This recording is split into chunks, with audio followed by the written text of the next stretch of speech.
We were just wondering. Well, my name is Marta Borrui. Let me introduce myself first. And I'm speaking on behalf of the CGT here, the Valencian community. Thank you so much for giving us some of your time to answer our questions. We are going to record this interview.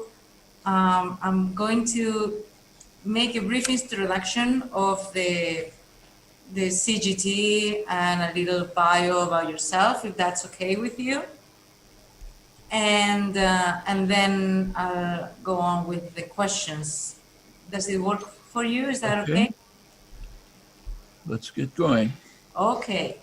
So a brief introduction first. Every year in December at the CGT, we organize our annual libertarian workshop in the city of Valencia. And for 22 years, we've organized a week-long series of debates, presentations, talks. But this year, due to COVID-19, we're doing an online series of interviews and debates.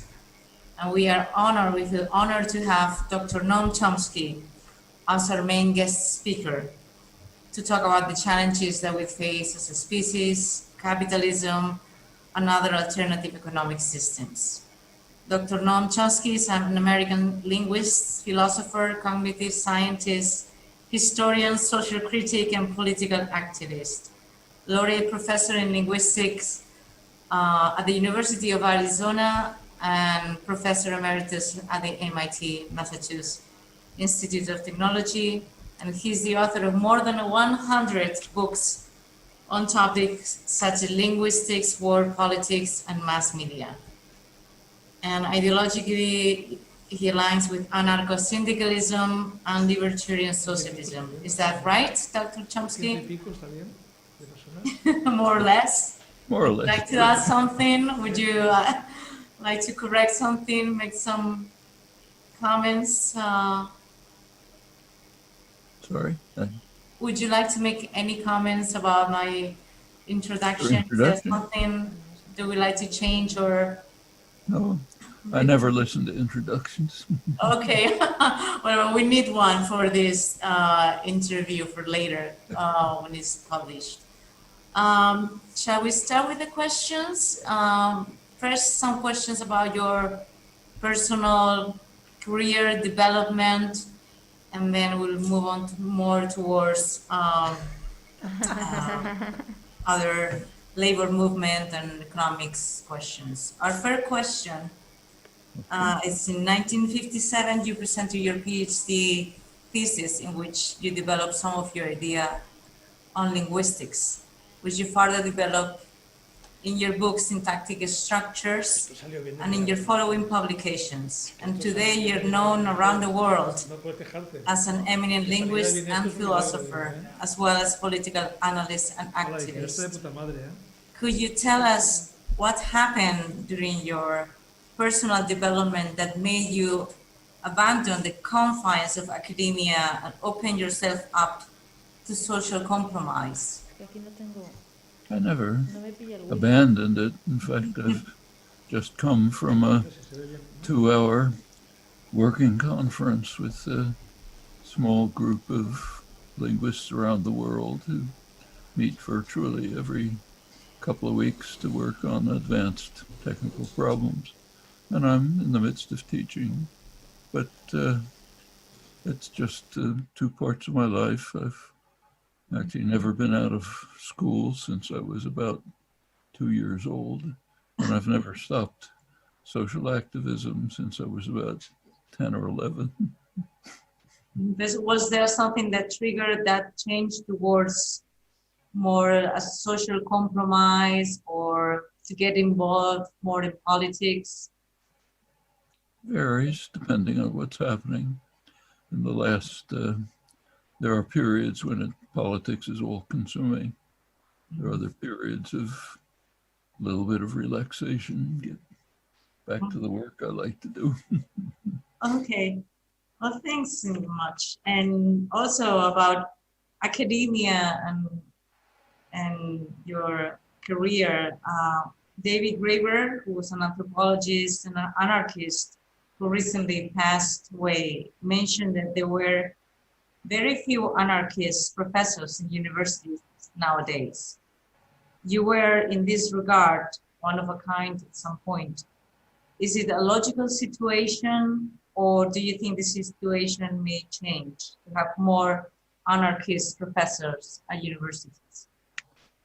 There's more interest in anarchist and general anti-Bolshevik left ideas than was the case a few years ago. That's part of the general broadening of political discussion, political thought, searching.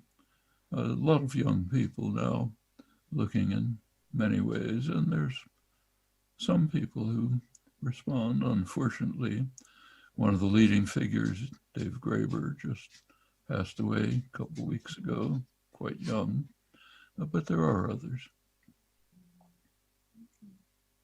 Thank you. That's good news. There are more and more people joining the anarchist cause. This year, this is our 22nd year in a row that we have celebrated the Libertarian Anarchist Week at the CGT, the General Union of Workers of Valencia. And this year we have named them Mutual Support, the Pillars of a New Society. Do you believe in mutual support as a tool to fight against the capitalist system and to transform the reality that surrounds us? What other tools does the working class have? Do you think? Catch the question. The question, I'm sorry, is do you believe in mutual support as a tool to fight against the capitalist system and to transform the reality that surrounds us? Well, I think Kropotkin was basically correct that this is a native capacity of human beings which just emerges automatically when the situation arises that calls for it. And it can be a way of radically changing the society if the fetters are removed and natural human instincts begin to manifest themselves.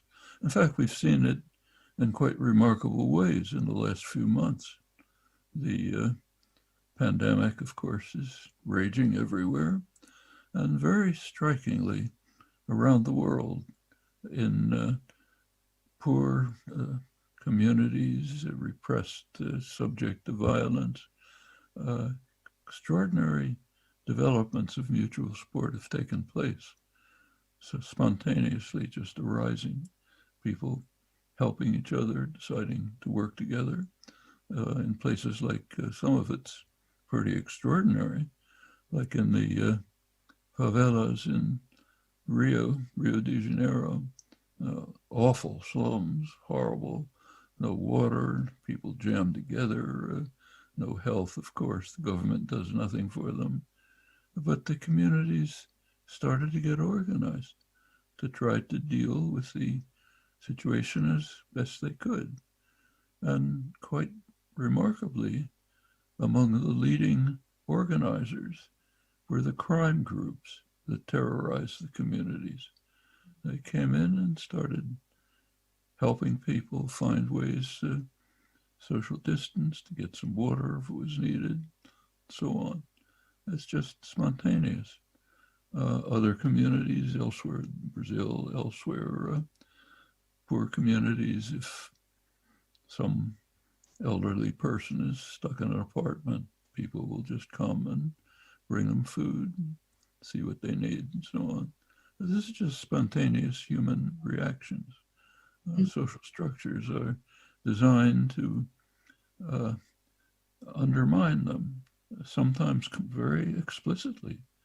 So the whole neoliberal plague of the last 40 years began with Margaret Thatcher publicly saying, famously, there is no society, just individuals seeking the best for themselves in the market. What's called libertarianism, terrible word in the United States, is followers of the view most extreme by Ayn Rand, saying you should only look after yourself, nothing else. In fact, this concept has had an extraordinary impact on the modern era. We've been living for 40 years under a neoliberal assault on the general populations, had bitter, ugly effects everywhere. And if you look back at the beginning, this is what it was based on, very explicitly. So starts really took off in around 1980. Margaret Thatcher, Ronald Reagan were the leaders. Reagan came into office. His inaugural address said, government is the problem, not the solution. That didn't mean people should take things into their own hands. That meant we should remove decisions from governments which are maybe partially responsive to the population, to private hands which are totally unaccountable, to private totalitarian institutions, corporations, which are as close to totalitarian as anything that humans have devised. They should make the decisions. Nobody else, unaccountable to the public, uninfluenced by the public. Margaret Thatcher added, there's no society, just individuals. Famous article came out by the leading economist of the neoliberal age, Milton Friedman, who declared that corporations have one responsibility only, to maximize their own welfare. They have no responsibility to anyone else. Being incorporated is in fact a gift from the public in many ways, but you don't have any responsibilities, just self-enrichment. Well, that pretty much outlines what happened for the next 40 years, and you can see the consequences. In fact, they're even measured. Recently, a study came out by the leading mainstream research institution in the United States, the RAND Corporation, government-supported research institution. They asked an interesting question. They said, how much money has been transferred from the working class and the middle class to the very rich during the neoliberal years, 40 years? By working class and middle class, they mean the lower 90% of the population in income. How much was transferred? Their estimate is $47 trillion. And it didn't go to the top 10%.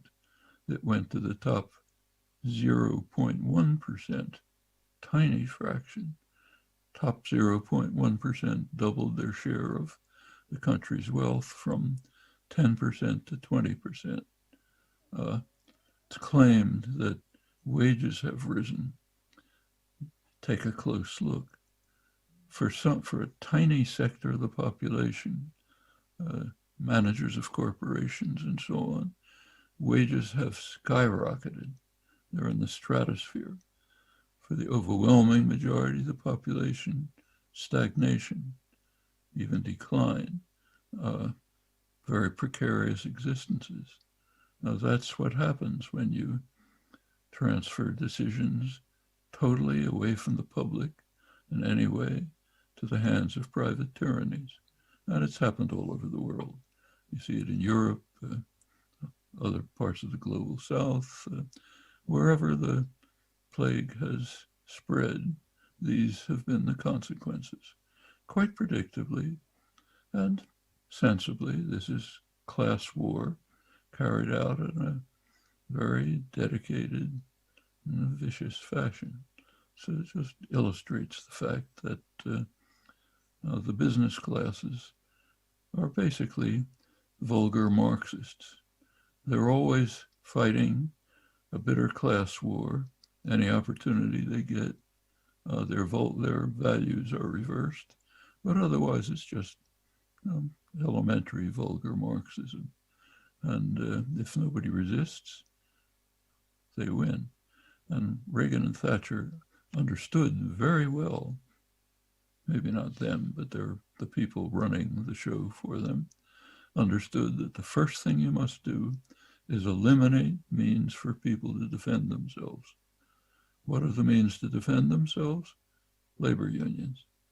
That's the way in which ordinary people can get together to deliberate, to make plans, to act in concert, to act to protect and defend and advance not only their rights, but the rights of the general public. So they have to be destroyed. And the first acts of both Reagan and Thatcher were to attack and try to destroy the union movement.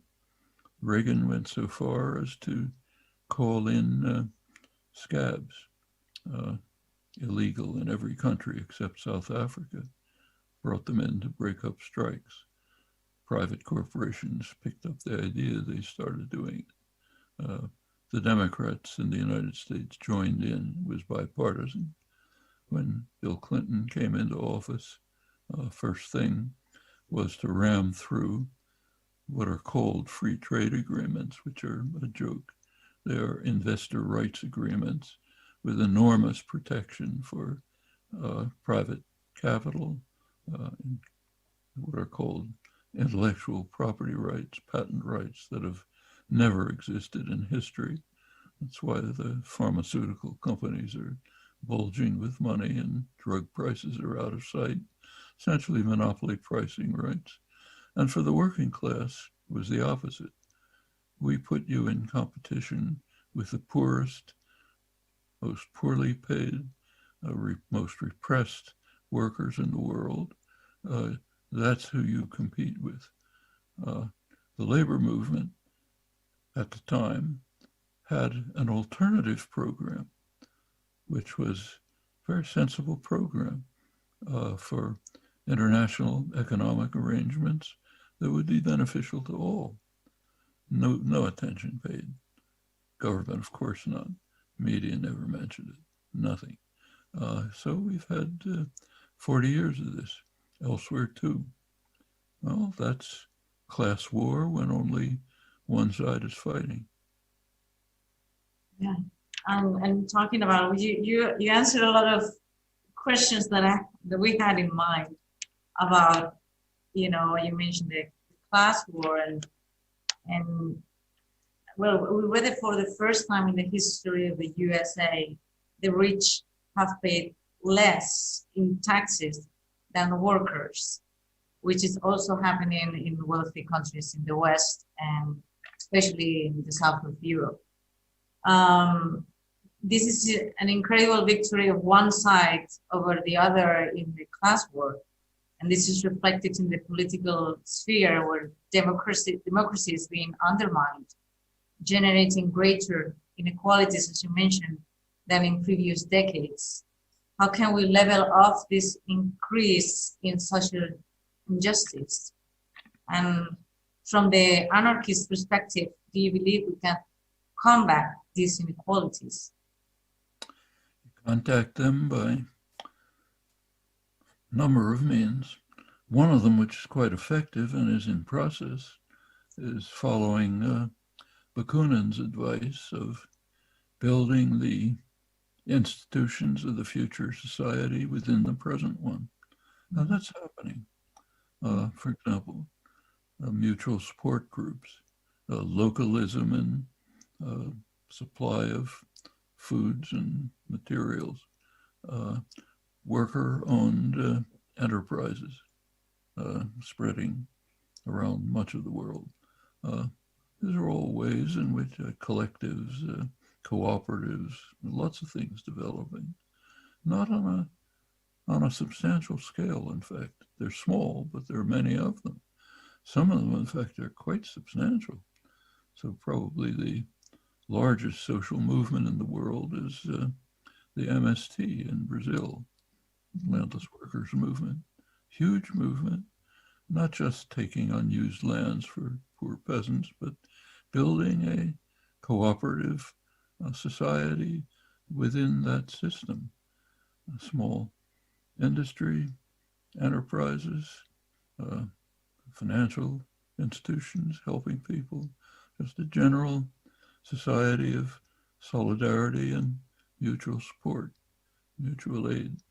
That's, of course, they're constantly fighting the obvious enemies, but they're holding out in many places. And all of that is one of the ways to fight. There are others. In the political arena, the actions are mostly negative. Let's try to get rid of the worst criminals. Mm-hmm. Then when lesser criminals come in, let's put pressure on them, but not leave our fate to them. That's a tragic error. We've seen that often. In the United States, it happened just a couple of years ago with terrible consequences. When President Obama was elected, he had a huge number of young activists supporting him. He disbanded them. They went home. No need to do anything. I'm here. I'll take care of you.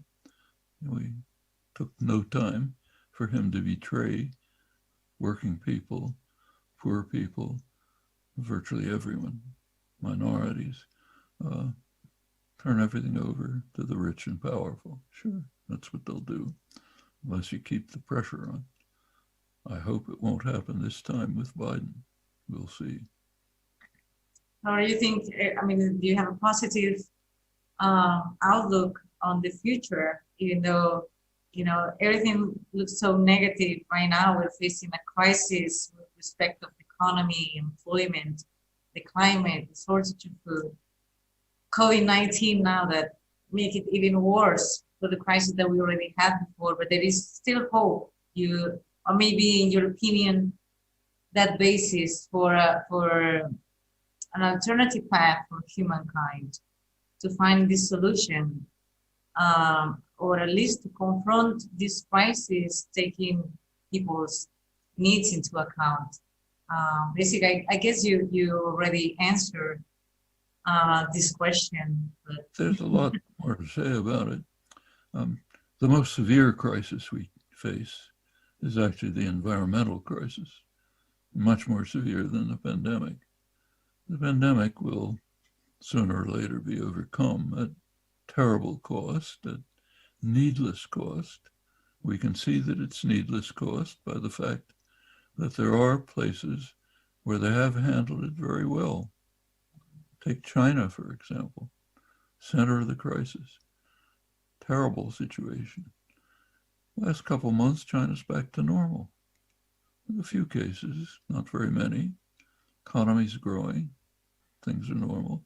A lot wrong with China. Terrible, brutal, authoritarian state. But as far as this issue is concerned, they managed it. And the same is true pretty much in East Asia. South Korea, Taiwan. One of the most amazing is Vietnam.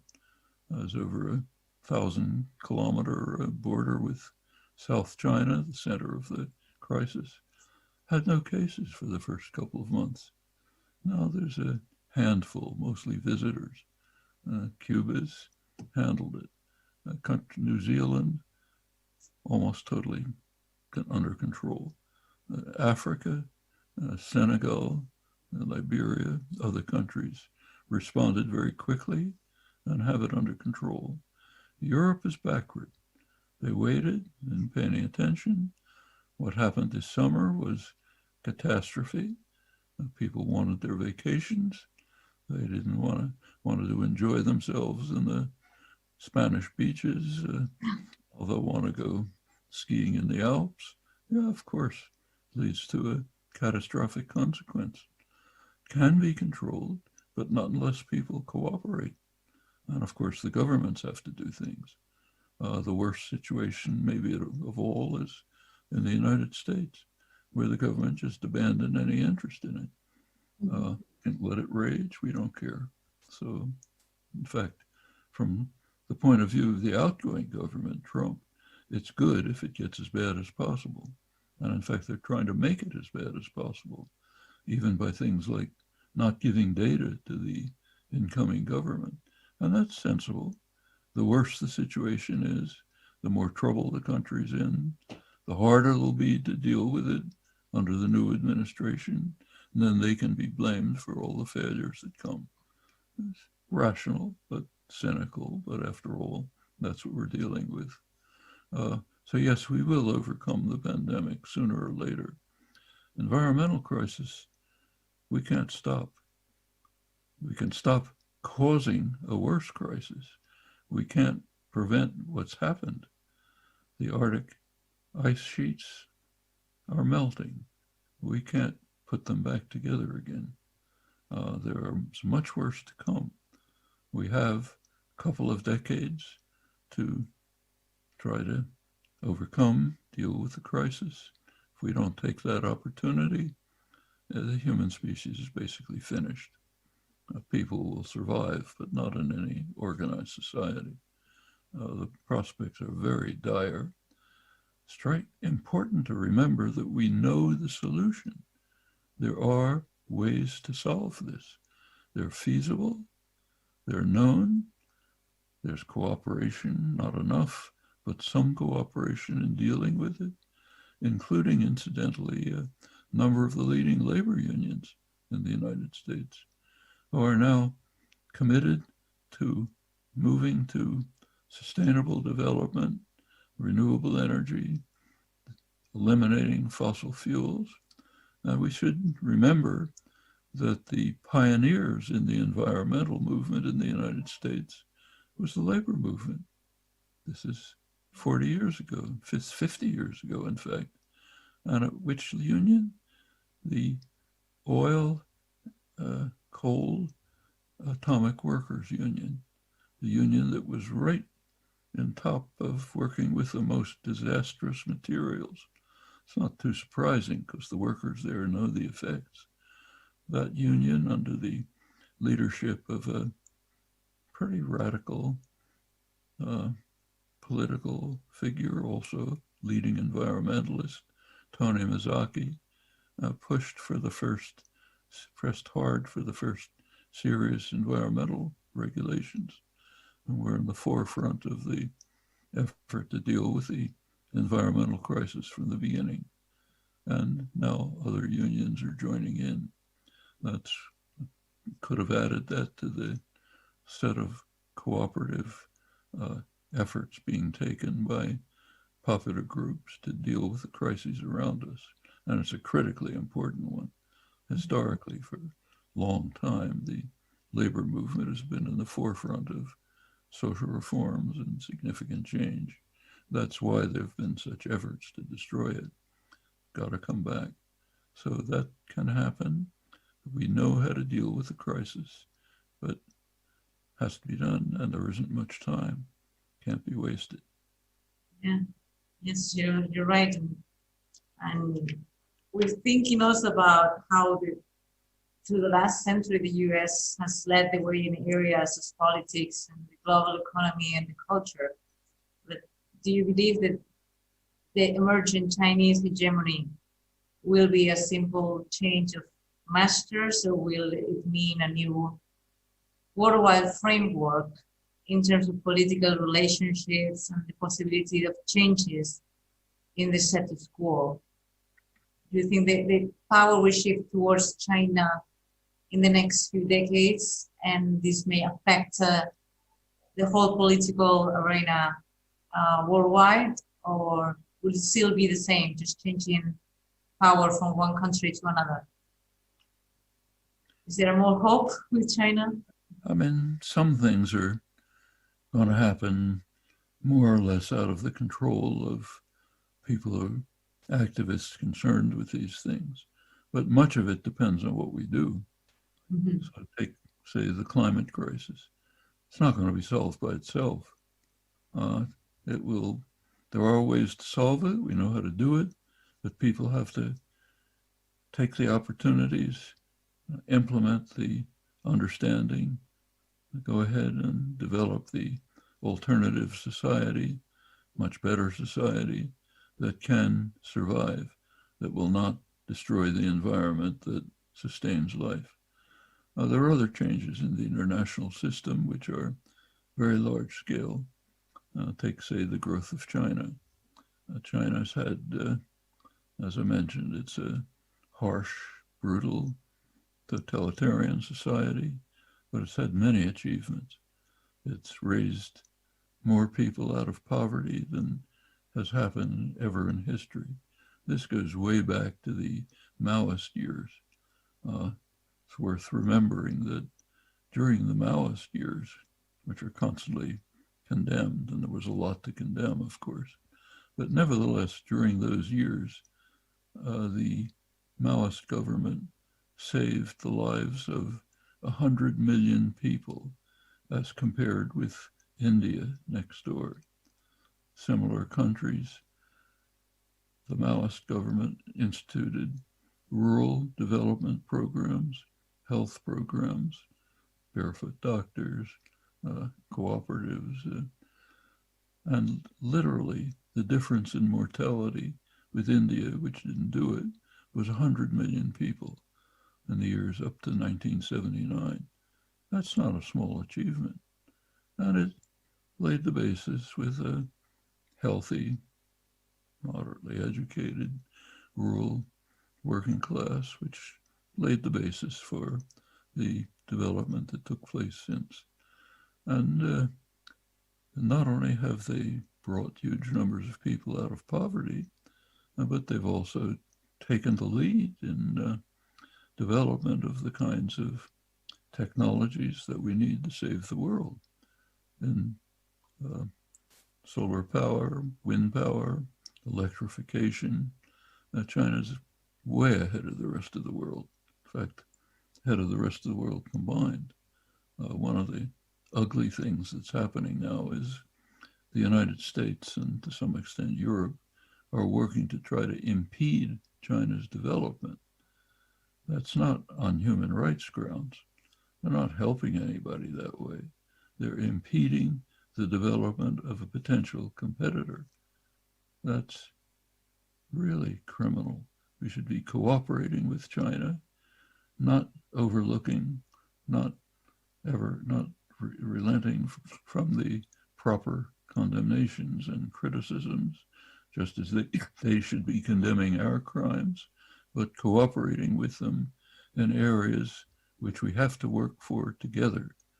All of the crises that affect us, the pandemic, environmental crisis, threat of nuclear war, deterioration of democratic structures, these are all international. They don't have borders, and they have to be handled internationally. We should remember that the unions, labor unions, are called internationals. Unfortunately, they rarely were internationals, but we have to remember that name, and they should be in the lead in developing international solidarity and activism. That's the major popular organization in the world if they can act properly. And sometimes they do. You see striking differences in very similar countries. So let's take the United States and Canada. Quite similar countries, different in some respects. The same labor unions on both sides of the border.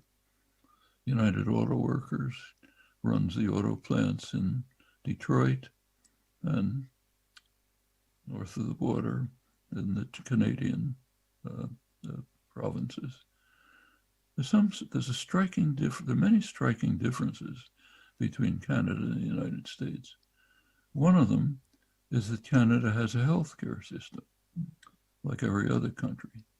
The United States, virtually alone in the world, doesn't have a health system, no universal health system. One of the main reasons is the unions. South of the same unions, United Auto Workers, south of the border in the United States, had in the 1950s, a program of class collaboration. They were going to work together with management for their own benefit. So they gave up many rights of control of the workplace. Many others handed those rights over to management. And in return, they got pretty decent health plans for themselves. In Canada, the same unions insisted on health programs for the entire country. Same unions, different mentality, different culture, different commitments.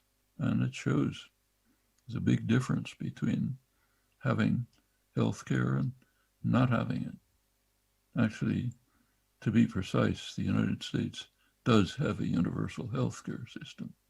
It's called emergency rooms. If you can drag yourself to an emergency room, by law, they'll take care of you. It's the most savage, cruel, expensive form of healthcare that exists, and it's a reflection of a business-run society. If you have a society where there's more social solidarity, more commitment to the common good, labor movement that is to some extent committed to the general welfare, you get differences. And this can show up far beyond. And when you, to go back to your earlier question about what we do about things, yeah, that's what we do. We develop this consciousness, awareness, commitment, and institutions to carry them forth. It can be done. And it's not there's no law of nature that says the United States has to be the one country in the world without a national health system. Especially now with COVID-19, all these differences are making it, all this difference in classes and in people, these inequalities and injustices even greater in a crisis like this. And well, we'd like to ask you, I know we're taking a lot of your time and I don't want to take a lot of your time, but we also would like to talk about the fast scientific and technological developments that are happening and we're experiencing, especially regarding to the information control and social media. Do you think that all these new developments would help a desired social revolution, make it closer, more feasible, or would it make it more difficult to achieve a social revolution, the one that you're talking about, cooperation and people helping each other? Do the social media help, or actually makes it more difficult to happen? Well, like most technology, the social media are double-edged. They're neutral. You can use them for good or for harm. It's kind of like a hammer.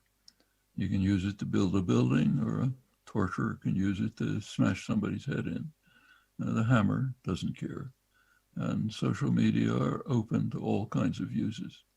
And they're being used for very diverse purposes. So almost all activism these days is carried out through social media. That's how you contact people, organize them, help them find out what's going on, bring them together, and so on. But it remains true that there's nothing like face-to-face contact. We've seen that over and over. Take, say, the Arab Spring began with through the internet. The dictatorship decided to try to cut it off, so they closed down the internet. Turned out the activism increased. People talked to each other on the streets and meeting places and so on. Picked up after that. The internet is a way of communicating. It's also isolating. Keeps you away from people. And in fact, a lot of what's happened on the internet is that people have been attracted into kind of bubbles where they find people whose views resonate with theirs, can get narrower and narrower. You never hear anything else. Divides people up when they should be listening to each other and overcoming their differences and finding what's their common interests and working together. And social media have almost built-in capacity to destroy those relations, even in personal relations. You go to a college campus in the United States, probably the same in Spain. You watch a bunch of kids having lunch together at the local McDonald's, let's say. There's two conversations going on. One is the conversation among the group, and the other are the private conversations each one is having on his or her own iPhone. You know, that's colleges in the some colleges in the United States have actually put down plaques on the sidewalks saying, "Look up." You know, don't just look at that thing in your hand. There's human beings out there. You want to talk to them, maybe. It's having that kind of effect. It both does have ways of bringing people together to do things. It also breaks them up. And like other technology, it's up to us to decide which way we want to use it. Of course, there are forces trying very hard to make us isolated, separated from one another, and furthermore, to use all of this for massive surveillance. You walk around with your iPhone, it's sending data to the tons of data to the high-tech companies. They're using it both for commercial purposes and for control, for finding ways to direct your activities, interests, concerns. It's happening all the time. It's called surveillance capitalism. It's a massive form of gaining information for marketing and for control. It's being used in workplaces to try to control workers. In fact, it's even got to the point where there are experiments with implanting chips in working people. You have to have agreement, and the inducement is if you have a chip implanted, you can use the candy machine, you get your paycheck automatically, you can get credit at the company store and so on. And then, of course, that what means is that you're being controlled and monitored all the time. If you're in even without chips, the monitoring is going on constantly because of the flow of data that's going to the managerial class. You're in an Amazon warehouse, let's say. Everything you do is monitored. If you stop too long to talk to somebody, you get a message saying, you better get to it or you're going to get fired. If you take the wrong path between two destinations, you get a message saying, stop. The delivery companies, United Parcel Service, and the drivers are closely monitored. When you drive an automobile, lots of data is going to the manufacturers, the tech monitors and so on about what you're doing. You're under constant surveillance. If you're driving a delivery truck, it's going back to the management. Did you back up when you shouldn't have backed up? You get a message saying you got to stop that. Did you stop too long for a cup of coffee somewhere? You get a warning.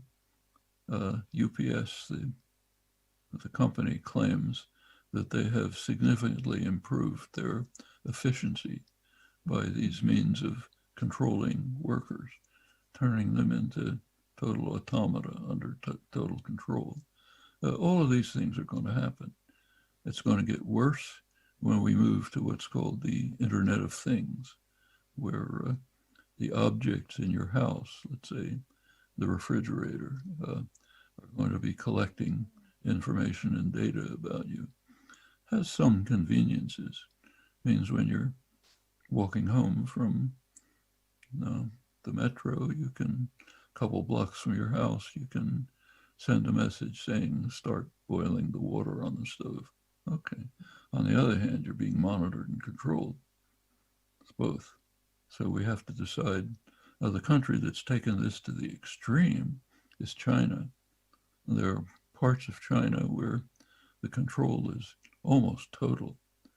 People are given, there's face recognition things all over the place, electronic surveillance, every device you have is under surveillance, and people are given credits, like maybe you have 1,000 credits.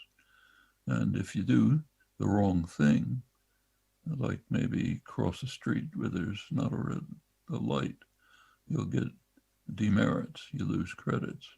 If you do the right thing, help an old lady walk across the street, you make a couple credits. It gets internalized. You stop thinking about it. This becomes just life.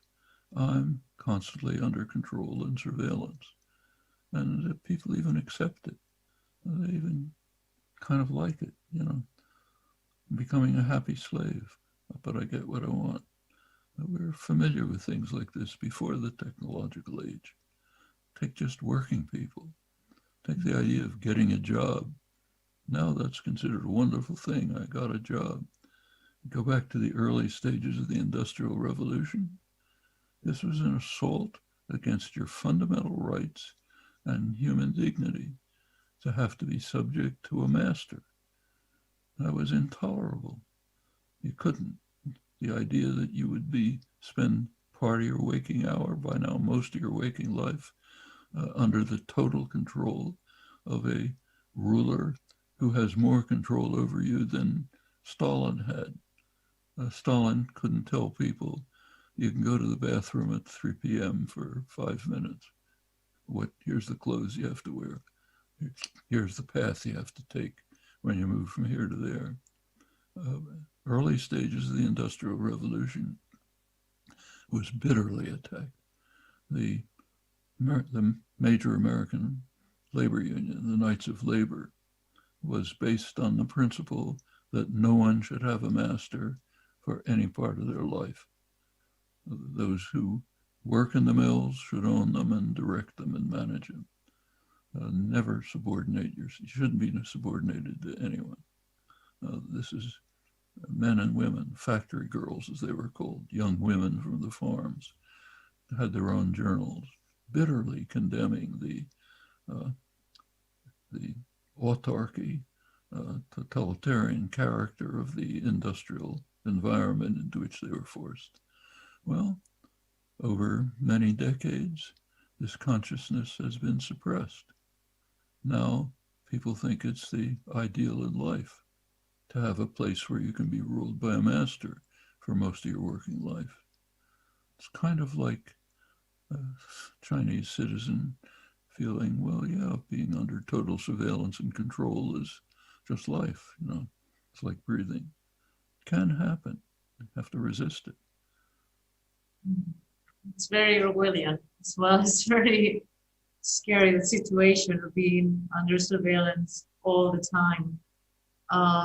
So yeah, it's double-edged sword technology. And also we're talking about mass media as well, and fake news, and given the important role played by mass media in our societies. What do you think about fake news and dangerous tendencies stirring up hatred towards the immigrants or the poor or the feminists or the working class, social movements, protests, and all these fake news are stirring up towards, against all these people? Well, if we go back to an earlier period, the labor press was very lively, independent, not subject to the pressures of outside powers. Very effective. The labor movement I was just describing in the United States, the labor press, the press of the young women, the factory girls, it's a very lively, exciting press and important. They were finally, in fact, even major media were closely linked to working people. Take, say, England. You pick up the tabloids on a newsstand in England. You can barely believe how horrible they are. Just ridiculous nonsense. You go back about 40 years, 50 years. They were labor journals, strong labor journals, very good reporters, a lot of great work. Up until about probably the 1950s, the major journal in England was a working class social democratic journal. They've all totally pretty much collapsed under the impact of concentrated private capital and advertiser reliance. All of that not only concentrated capital and gave the business run press a huge step above everyone else, but it also meant that they are subordinated to the interests of the owners, the advertisers, the government that they're closely linked to, and that shapes their performance. There are plenty of very good reporters do their work with courage, integrity. You can not only rely on what they say, but admire what they do. But the way things are framed and selected, what you talk about, what you don't talk about, how you frame it, that's coming from power centers.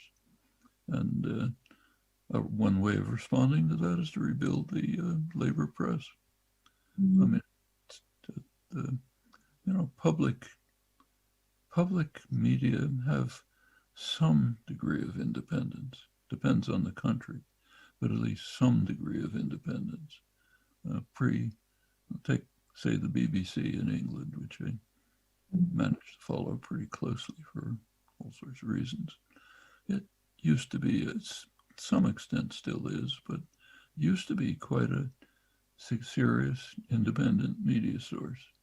That started to decline with Thatcher, with the deterioration of the public sector altogether and the transfer of power to private hands, concentrated private hands. And you could see the effect in the BBC and others. In the United States was even worse. We never had public media. The struggle to achieve public media was beaten back right at the beginning. I mean, there's a kind of a tiny fringe, but basically nothing. That's again a reflection of the enormous power of the business classes in the United States. A very free society in many ways, but business run to an unusual extent. That's why you find things like lack of a health system, lack of public media, much else. On the other hand, there's plenty of popular activism and organization. They counter it to some extent. It's been a struggle ever since the founding of the country. You go back to the 18th century, take a look at the American Constitution. It was written by a small number of wealthy white slave owners, basically. People, enlightened people. The Constitutional Convention debates are quite sophisticated. They're interesting to read, thoughtful people. But they had a goal. Their goal was to prevent democracy. And it wasn't hidden. It was very explicit. In fact, the leading scholarly work, academic scholarly work on the formation of the Constitution is called The Framers' Coup, the coup that the framers carried out against democracy. The farmers, the backwoods people, they wanted democracy. The elites, wealthy elites meeting in Philadelphia, they didn't want it. So the Constitution was designed to block it in many ways. We see that today in many respects. But this is, like I said, class war never stops. The only question is who's participating in it. What is your analysis regarding the fight of women's rights and the role of women in the workplace in our society? It's a long battle, goes back hundreds of years. There's been progress, not enough, but progress.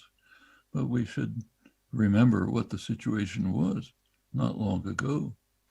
And take again the United States in some respects, not all, reasonably advanced country. At the time that the country was founded, 18th century, it took over British common law. Naturally, it was a British country, essentially. British common law is formalized in Blackstone's volumes.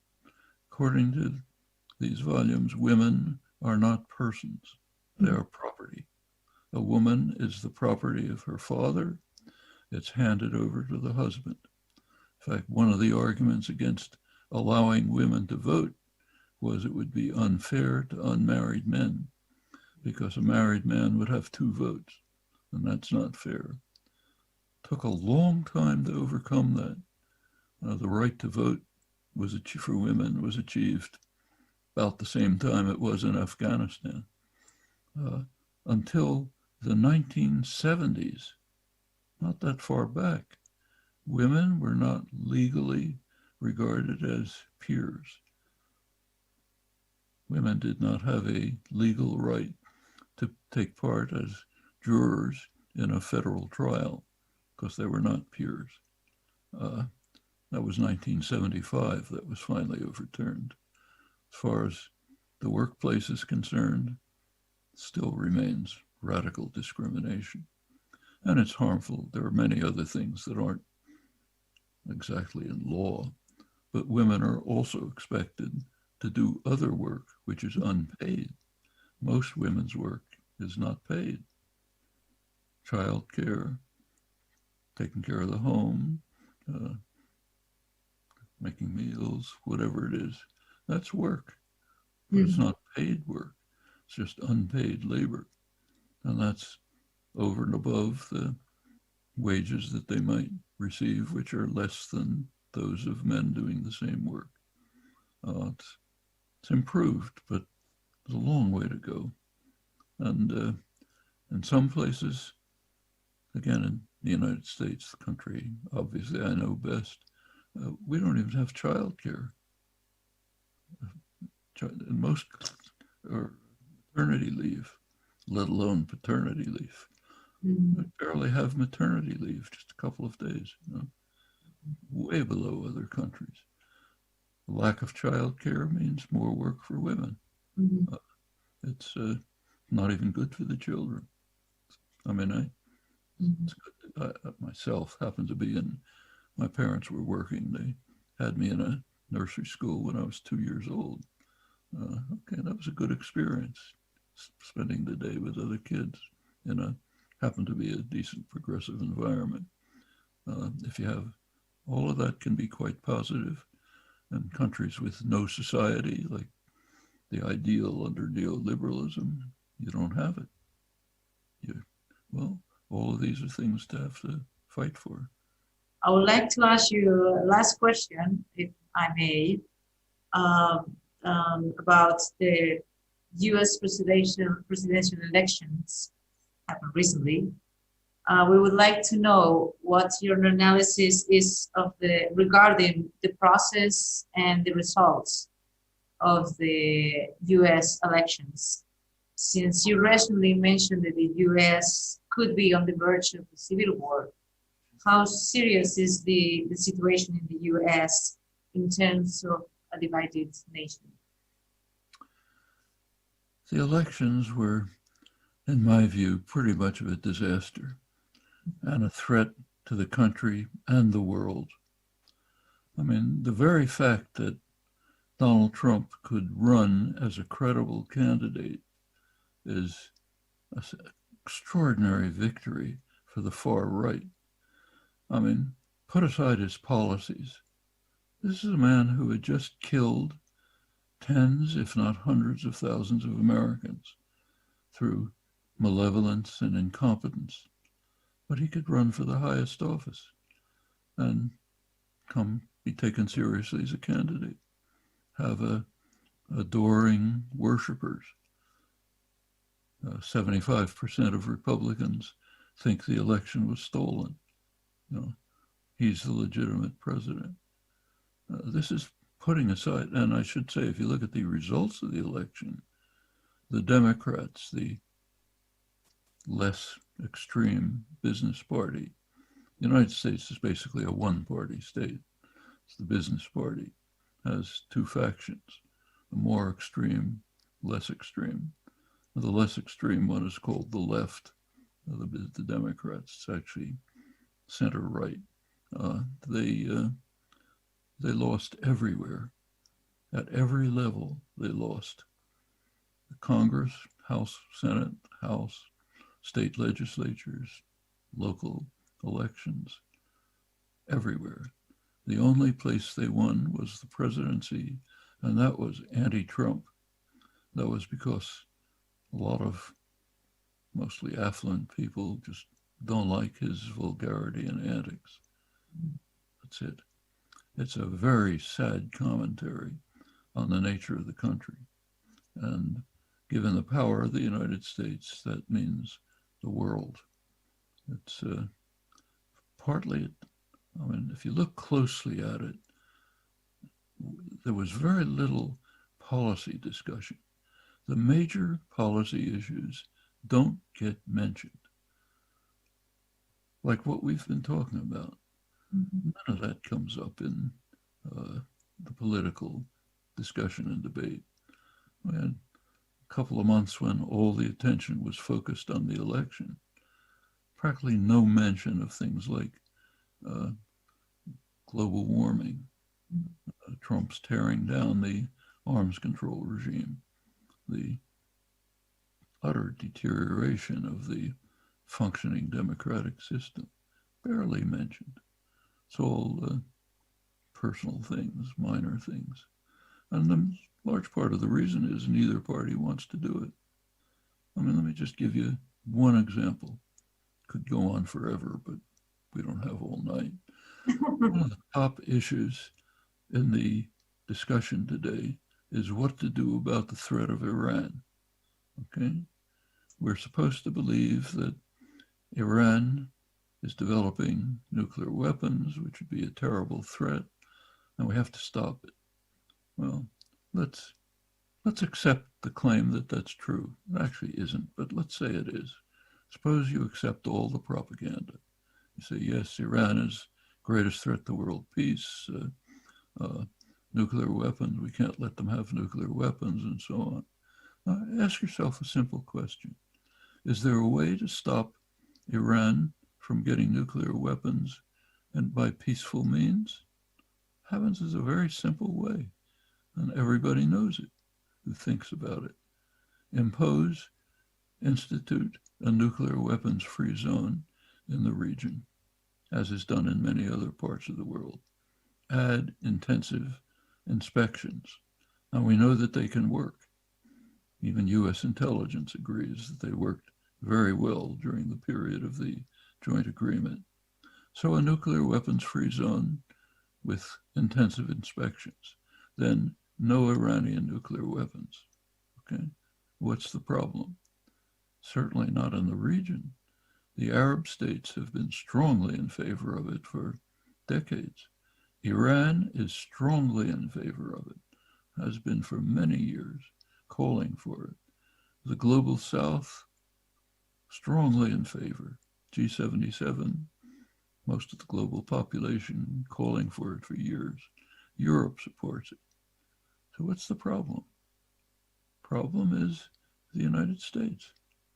Every time it comes up in an international milieu, which is appropriate, the U.S. vetoes it. Obama, for example, vetoed it when it came up at the Non-Proliferation Review session. Everyone knows the reasons. They don't want Israeli nuclear weapons to be inspected and under control. In fact, the United States does not officially recognize that Israel has nuclear weapons. Of course, everybody knows it, but they don't recognize it. And there's a reason.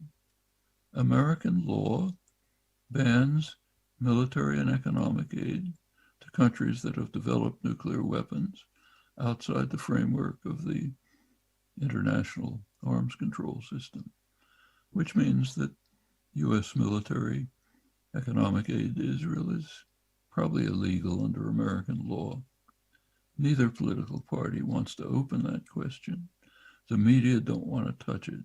The intellectual classes don't want to talk about it. As a result, a topic of extreme importance is undiscussable across the spectrum. We'd rather race towards a possible major war than solve the problem peacefully. And you can't talk about it. That's a really effective propaganda system, way beyond what totalitarian states achieve. And this is in a free society where there's no punishment for speaking your mind. Well, that's characteristic of what happens on many topics. Going back to the election, no such topics can be discussed. The major, kinds of things we've been talking about, can't imagine being discussed, like the nature of work, for example. Well, one of the results is people are angry, resentful, have contempt for institutions, don't see any way out, don't understand what's happening. Something bad is happening to them. They don't know why. Fertile terrain for demagogues of the kind who are springing up all over the world. Trump's an example, but there are many others. People will come and say, I'm your savior, follow me, I'll take care of it all. Well, I stab you in the back. Well, we've got to get over that. There's only one way: popular organizing, labor movement, political movements, social movements, and others. And it can be done. It's been done on other things, like, say, women's rights. What happened didn't happen by magic or by a gift. Civil rights, opposition to aggression, anything you can think of. So that's the task. One of them is solve the major crises we face. It's important to remember, critical to remember, that we have the means to do it. It's feasible, within reach, make a better world, but you have to do it.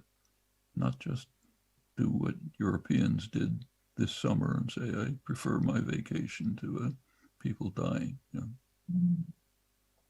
So you have answered a lot of my questions without me being able to ask them, because you talk so many other topics. And thank you so much for your time. We really appreciate it. I don't know how grateful. We're honored and grateful that you devoted some of your precious time to the CGT here in Valencia. And I hope that everything goes well. Everybody here.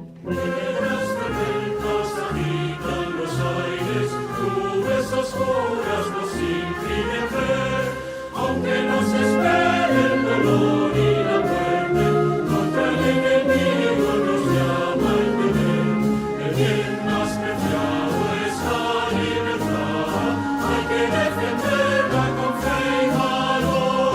Alta la bandera revolucionaria, que el triunfo sin cesar nos lleva a todos a las barricadas, a las barricadas, por el triunfo de la confederación.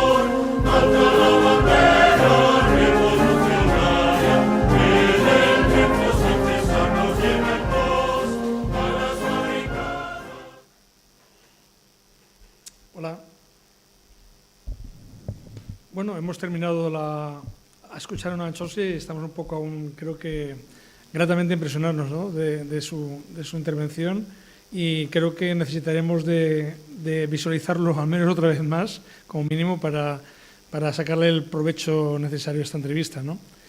Y nada, simplemente recordar que las jornadas continúan. Mañana intervendrán en la jornada de mañana, que se empezará a la misma hora, a las 19 horas 30 minutos, Antonio Pérez Collado, que es compañero del sindicato, ex trabajador de Ford jubilado, autodidacta a tope. De hecho, ha escrito varios libros relacionados con varios temas al sindicalismo, vamos. Y también tendremos a Félix García Morillón, disculpadme, Félix García Morillón, que también es compañero del sindicato, es doctor en filosofía, ha estado afiliado de CGT desde hace muchos años, creo que desde el año 85, y ha formado parte de la sección sindical de enseñanza. Y bueno, mañana en todo caso lo presentaremos adecuadamente y tendrán ocasión de hablarnos con más conocimiento de causa del apoyo mutuo y de lo que a ellos les parezca interesante, ¿no? También recordar que a las 10 de la mañana, ese mismo día, se va a hacer un mural aquí en una de las paredes de nuestros locales, en continuación del que hemos hecho otros años. Esta vez la imagen va a ser, vamos a recordar a Salvador Seguí, ¿no? Uno de los anarcosindicalistas más destacados del siglo pasado, y digo destacado porque también por su entrega y bueno, por su dramática muerte, asesinado a manos de la patronal en aquel momento, que por suerte hoy no ocurre, en aquel momento donde los sindicalistas eran asesinados, ¿no? Por suerte aquí en España, al menos de momento, no hemos llegado a esa situación, ¿no? Y luego tenemos pasado mañana otro acto que va a ser un encuentro de debate entre los diferentes sindicatos de la casa. Aquí nos organizamos por sindicatos de rama, es decir, va a estar el sindicato de transportes y comunicaciones, sindicato del metal, químicas y energía, sindicato de limpieza, de alimentación y hostelería, el sindicato de banca, el sindicato de transportes, comunicaciones y mar. Van a haber representantes de cada sindicato y vamos a hacer un poco va a haber un debate, un encuentro de debate sobre la realidad sindical de la casa y sobre, qué pensamos que puede hacerse de futuro, ¿no? Un poquito será, creo que Ana Belén estará de moderadora junto con Petra, y las compañeras que van a participar de los diferentes sindicatos nos darán el lujazo de esta intervención, ¿no? Y yo, por último, solo comentar un tema, ¿no? Que me parece, creo que hemos dicho cosas muy coincidentes, Ana Belén y yo, aunque desde luego sin tener nada que ver con la claridad expositiva de Noam Chomsky, ¿no? Que además con 92 años parece mentira que la lucidez que tiene, ¿no? Y simplemente decir que, que es que hay que insistir en un tema muy importante. No nos van a escuchar, es decir, no nos van a dar voz, van a intentar silenciarnos, porque no somos como organización de trabajadores somos incómodos, no estamos domesticados, lo cual es un elemento que desde luego no les interesa al sistema, y por tanto tenemos que esforzarnos en días como estos, en jornadas como estas, en lo que podamos, el alzar la voz bien fuerte y bien orgullosas de decir que estamos haciendo lo que podemos para cambiar esa sociedad. Pero vuelvo a insistir, es importante que sumemos esfuerzos, que cada vez seamos más las personas de bien, que se organicen, que se junten y que trabajemos para transformar esta sociedad de manera radical. Y radical me refiero desde la raíz, porque si no, no hay solución. Bueno, yo me callo, dejo a Ana Belén un poco más el tema. Bueno, yo creo que ya lo ha dicho todo Enric. Imagino que después de ver esto no os habéis quedado indiferentes. Y como yo decía en mi intervención, Noam Chomsky es una persona que nos interpela también a la acción. Yo insisto en la necesidad de gente como Noam Chomsky, gente que se dedica a analizar la realidad, a pensar y a darnos todo más masticado a la gente, a las personas que somos más de acción. O sea, sin ellos pues sería imposible también muchas cosas.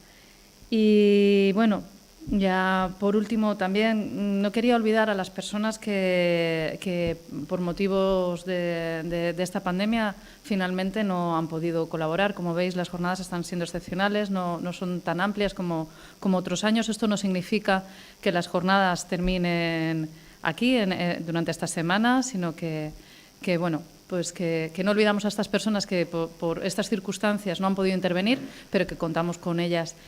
Y bueno, nos vemos mañana. Salud.